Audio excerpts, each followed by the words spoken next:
নবিয়িনা মুহাম্মদ ওয়া আলা আলিহি ওয়া সাহবিহি আজমাইন। দূরের ও কাছের, দেশের এবং প্রবাসের প্রিয় দর্শক বৃন্দ, আপনাদেরকে হক কথা অনুষ্ঠান থেকে অনেক অনেক প্রীতি ও শুভেচ্ছা। আশা করি আপনারা ভালো আছেন, ভালো থাকবেন। ঠিক আমরা শুরু করছি পবিত্র কোরআনের সূরা আর রহমানের আজকে 33 নম্বর আয়াত থেকে আমরা আলোচনা শুরু করছি। এখানে দুটি সম্প্রদায়ের কথা বলা হয়েছে, জিন ও ইনসান। বিচারে দুই জাতির, এবং এরাই ভালো কাজ করে, মন্দ কাজ করে, জিন আর ইনসান। তবে মানুষের আগে জিনের তৈরি, জিন তৈরি করার পর আল্লাহ মানুষ তৈরি করেছেন। তো সেই জন্য জিন ইনসান উভয়কে লক্ষ্য করেই আল্লাহ তাআলা বলতেছেন, বিসমিল্লাহির রহমানির রহিম, ইয়া মাশারাল জিন্নি ওয়াল ইনস, ইয়া معشر الجن والإنس إن استطعتم أن تنفذوا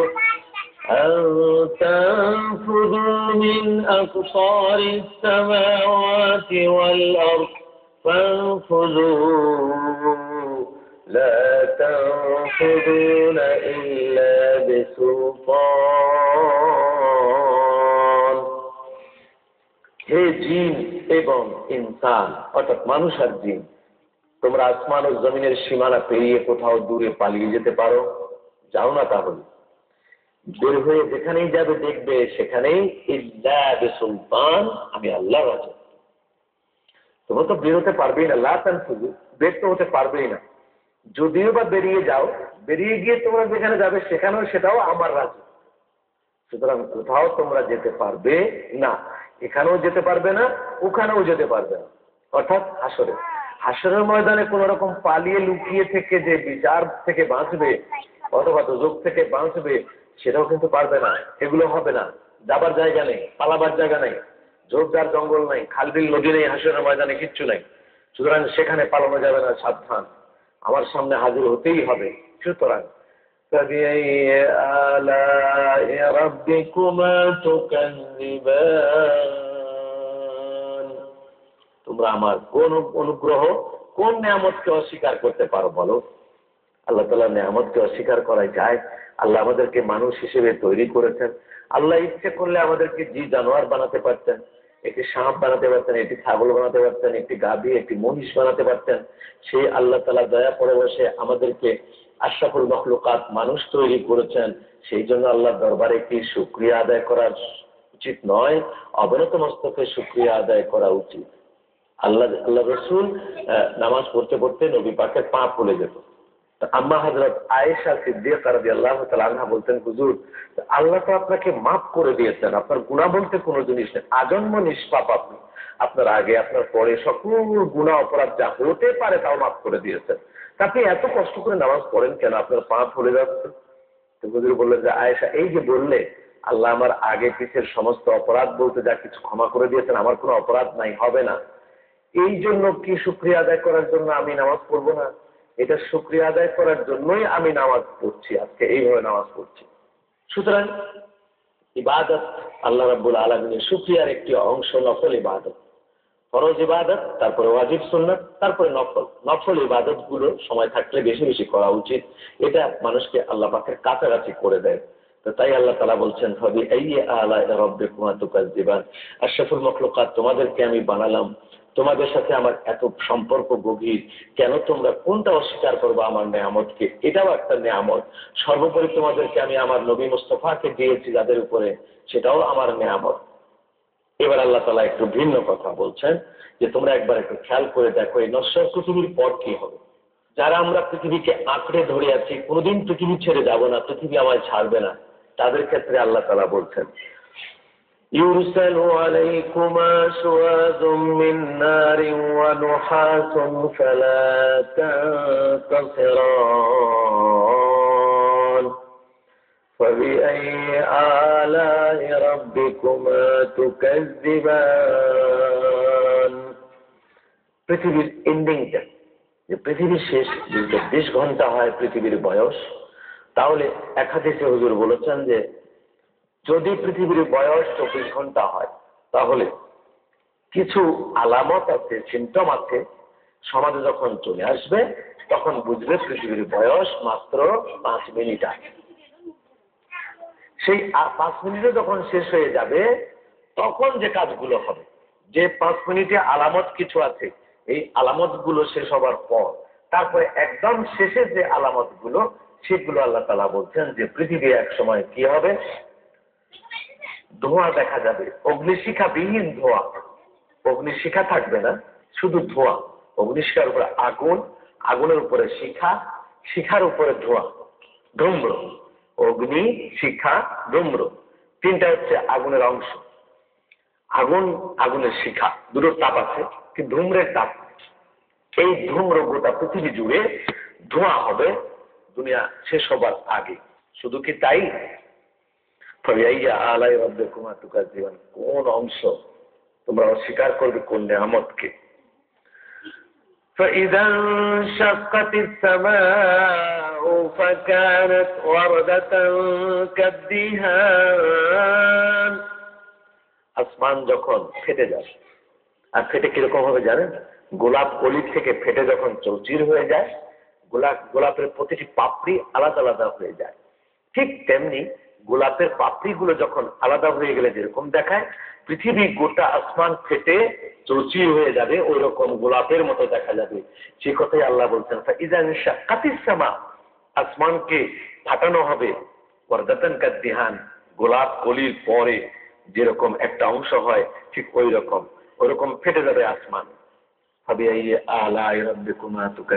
সুতরাং আমি আল্লাহ তাআলার কোন নিয়ামতকে এবং আল্লাহ তাআলার কোন অনুগ্রহকে তোমরা অস্বীকার করতে চাও? আল্লাহ তাআলা বলছেন,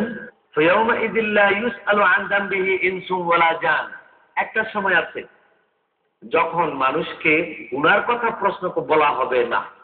কি বলা হবে বলছি ছোট্ট একটা বিরতির পর।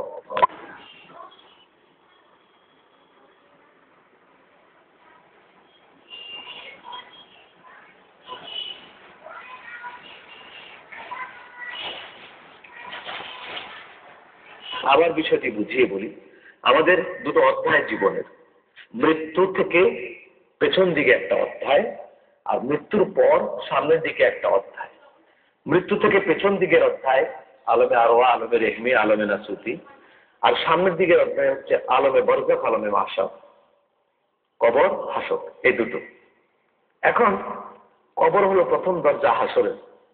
কবরে যাবার পর নামাজের প্রশ্ন নাই, রোজার প্রশ্ন নাই, এগুলো পড়ে। কিন্তু কবরে যাবার পর যে তিনটা প্রশ্ন প্রথম হবে, সেই তিনটা প্রশ্ন হলো, তোমার রব কে, তোমার দিন কি, তোমার নবী ওনাকে চিনো কিনা। দুটো প্রশ্ন মাজহুর, তোমার রব কে, রব দিন কে। লজিক্যালি হওয়া উচিত ছিল তোমার নবী কে, কিন্তু সেটা আল্লাহ করেন নাই, বরং আল্লাহ প্রশ্ন করবেন এই মানুষটিকে চিনো কিনা। এই তিনটা প্রশ্ন আজকে পৃথিবীতে আমাদের খুব ভালো করে জানতে হবে। প্রপারলি আল্লাহকে চিনতে হবে, প্রপারলি ধর্মকে চিনতে হবে, আমার রাসূলকে চিনতে হবে, রাসূলের মর্যাদার সাথে হুজুরকে চিনতে হবে। আব্দুল্লাহ ছেলে মোহাম্মদ 8-10টা ছেলের মতো ওরকম চিনলে হুজুরও নাসিতু আলিয়াউম কামা নাসিতা, তুমি যেরকম ভুলে গেছিলে আমিও ভুলে গেলাম, ওইটা হয়ে যাবে। ওইটা না, চিনতে হবে নবীকে নবীর মতো, রাসূলকে রাসূলের মতো। যেরকম যথাযথ মর্যাদা দিয়ে আল্লাহ তাআলা চিনতে বলেছেন ঠিক সেভাবেই চিনতে হবে। তাহলে এই তিন প্রশ্ন। সেখানে অস্বীকারীদের কথা বলা হচ্ছে, যারা নবীকে চিনল না, আল্লাহকে চিনল না, ধর্মকে চিনল না, চিনল সম্পদ, চিনল ক্ষমতা, চিনল পরিবার পরিজন, তাদেরকে ভালো করে চিনল, স্ত্রী পুত্র সন্তান সন্ততি, তাদের জন্য হারাম হালাল একত্র করে সম্পদ কামাই করলো, সম্পদ চিনল। রাজনীতিবিদরা ক্ষমতা চিনল, কিন্তু আল্লাহ, ইসলাম আর রসুল, এই তিনটাকে চিনল। এইগুলো চিনবে, আমরা চিনবো কেন? এগুলো মোল্লারা চিনবে। মোল্লারা সারাক্ষণ আল্লাহ বিল্লাহ করবে, ওইটাই তো কাজ। লাগলে আমাদের আল্লাহ বিল্লাহ করার দরকার হলে মোল্লাদেরকে নিয়ে আসবো, টাকা পয়সা দিব, ওরা আল্লাহ বিল্লাহ করবে, হয়ে যাবে ভাড়াটে। আমাদের তো এগুলো দরকার নেই।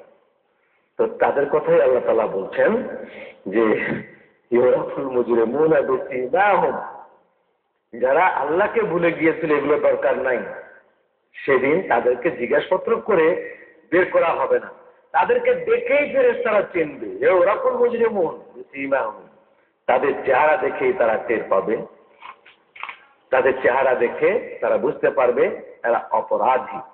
সেদিন এক শ্রেণীর মানুষ আছে বুদ্ধিমান, বুদ্ধিজীবী, তারা আল্লাহকে বলবে, আল্লাহ এই একটা আমলনামা আপনি কোত্থেকে আমাকে ধরিয়ে দিলেন, ওকুল্লা আলজামনা ওকুল্লা ইনসান আলজামনাহু ফি উনুকিহি তায়রাহু ফি উনুকিহি, যে প্রত্যেক মানুষের আমলনামা তার হাতে দেয়া হবে। ওরা বলবে এটা খোদা কোত্থেকে লিখে এনেছে, এগুলো সব বাজে জিনিস, এগুলো আমার না, এটা আমার আমলনামা। তো আল্লাহ তাআলা বলবেন, বাস ভালো কথা, যে তোমার আমলনামা অস্বীকার করছো, তোমার নাম টাম সব আছে, না এগুলো ফেরেশতা কোত্থেকে লিখে এনেছে, এগুলো আমি না, আমার ব্যাপার না এটা। ওকে ঠিক আছে, আমি আল্লাহকে তোমাকে চিনি না, না হ্যাঁ তোমার রসুল চেনে। রসুল যদি বলে তাহলে কি হবে? তো রসুল রইল অনেক দূরে, 1500 বছর আগে, আমি 1500 বছর পর।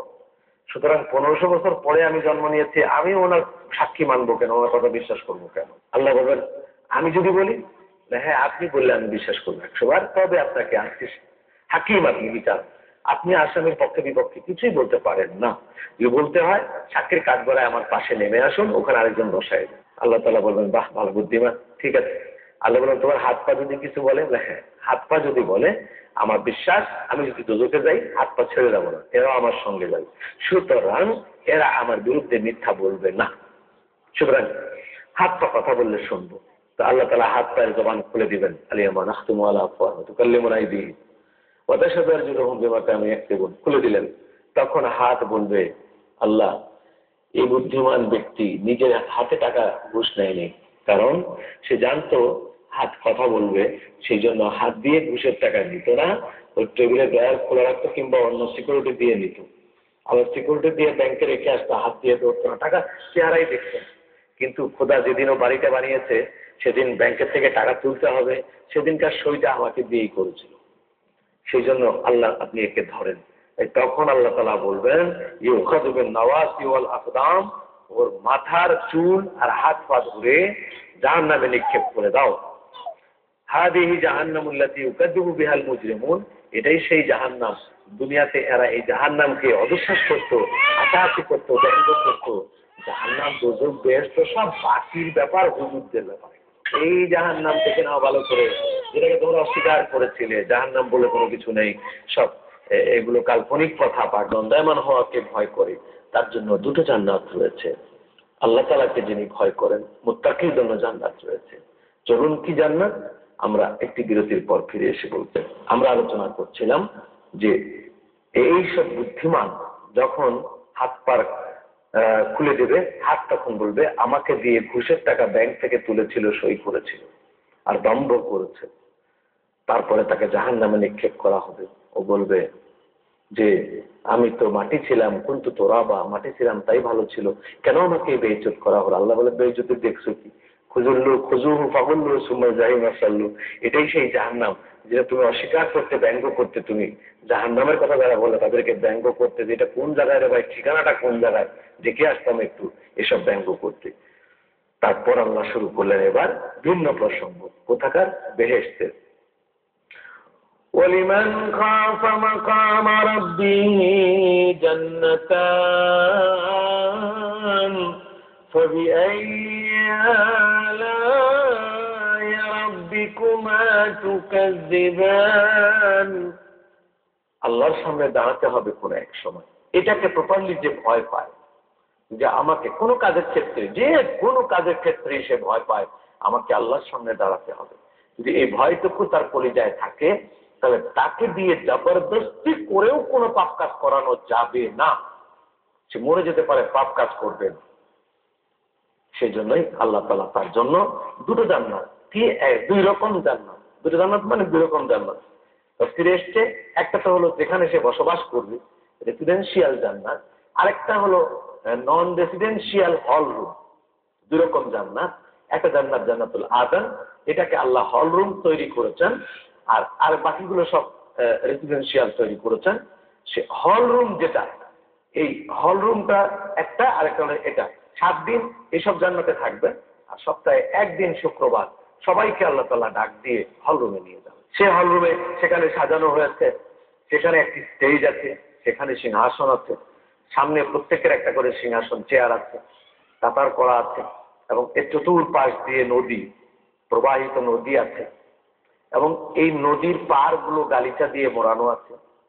সে গালিচায় গাছ আছে, গাছগুলো অনেক ফলের গাছ, এবং সেগুলোর একই ডালে কয়েকটা ফল হবে, এক একটা এক এক স্বাদ, এক এক রং, এক এক গ্রাম, এক একটা ফলের এক এক স্বাদ, এক এক রং, এক এক গ্রাম হবে।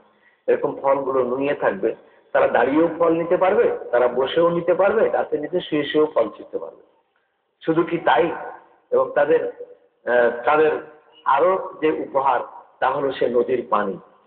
একই পানিতে পানির স্বাদ, দুধের স্বাদ, শরাবের স্বাদ, মধুর স্বাদ, একই পানিতে 4 স্বাদ। আবার শুধু দেখবার জন্য একটা পানি, নহরে তাসনিম, সেটা একটা পানি আছে। দুটো নদী, 2 রকম নদী সেখানে প্রবাহিত আছে। একরকম নদীর পানি তারা খাবে, যখন মধু মনে করে খাবে মধুর স্বাদ পাবে, দুধ মনে করে খাবে দুধের স্বাদ পাবে, পানি মনে করে খাবে পানির স্বাদ পাবে, শরাব মনে করে খাবে শরাবের স্বাদ পাবে। এটা হলো খাবার জন্য। আরেকটা শুধু দেখবার জন্য, পানি নিয়ে খেলবার জন্য, ওটা হচ্ছে নহরে তাসনিম, এই পানি। তো দুটো নহর থাকবে, দুটো নদী থাকবে। সে কথাই আল্লাহ তাআলা বলছেন, ফীহিমা মিন কুল্লি ফাকিহাতিন জাওজান ফিহা আইনান তাজরিয়ান, দুটো নদী সেখানে প্রবাহিত হচ্ছে। সুতরাং আল্লাহ তাআলার কোন নিয়ামতকে অস্বীকার করবে? সে নদী চতুর্পাশে বিছানা করা থাকবে, গালিচার উপরে বিছানা, বিছানার গাছের ছায়ার নিচে সেখানে বালিশ থাকবে। বিছানাও তো সেরকম বিছানা। আরেকটি বিষয়, বেহেশতের মধ্যে তাদের সঙ্গে যেটা তাদের স্ত্রীরা থাকবে, সে কথা আল্লাহ তাআলা বলছেন, মুত্তাকিনা আলা ফুরুশিন বাতাইনুহা মিন ইস্তাবরাক وجنى الجنتين دان فبأي آلاء ربكما تكذبان فيهن قاصرات الطرف لم يطمثهن إنس قبلهم ولا جان।